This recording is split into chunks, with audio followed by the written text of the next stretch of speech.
Everyone,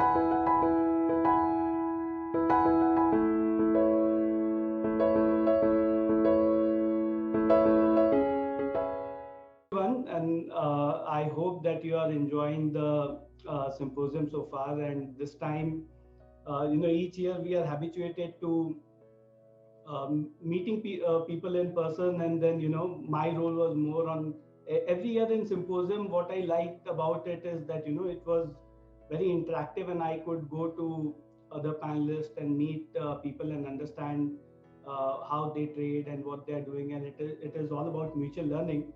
So I know this year is it's online and you can't really meet people in person, but the learning should still continue, and hopefully next year we should have a better scenario and we should be able to meet in person. And I think that is what is more fun, at least according to me, because so far in the last 2 days of symposium, it feels like a bit isolated. But anyways, I hope that you guys are keeping safe.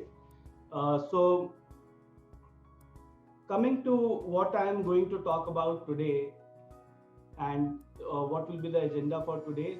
So the intention this time is to do something unique. Every time I love doing something which could be of value addition, which is something unique, and where we can help the people get into more of a data driven approach, and that's what our agenda is.